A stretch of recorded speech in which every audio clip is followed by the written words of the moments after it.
Good afternoon. Remember all those vintage Atari games dug up from a New Mexico landfill earlier this year? Well, the city of Alamogordo has finally figured out what to do with them. Here's News 13's Emily Younger. Kim, in April, a group of archaeologists dug up piles and piles of Atari games from the Alamogordo landfill. They solved the mystery of what happened to the ET games decades ago, and now we know where a lot of those games will go next. The wait is almost over. By tonight, it's going to be worldwide that they're available. 800 Atari games buried more than 3 decades ago at this Alamogordo landfill will finally be for sale. 800 sounds like a lot, but 800 worldwide is not. It's going to be very rare. In April, a group of archaeologists dug up thousands of the unsold and returned ET game cartridges, confirming the myth that Atari buried its 1982 game after it was dubbed the worst game ever made.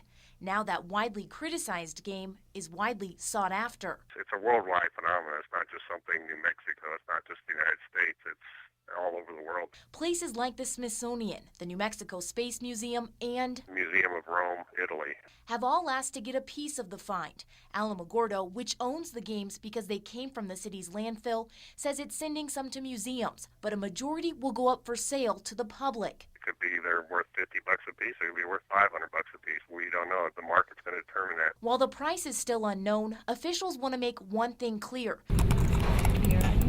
Don't fall for any fakes online. An Atari Dig original will come with a certificate of authenticity, an ID tag, and a serial number.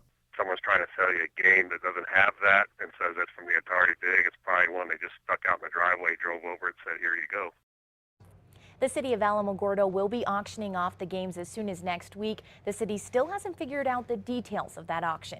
Back to you. Okay, thanks, Emily. Now, the city will keep the money from the auction. A documentary on the Atari Dig will be released on Xbox next month.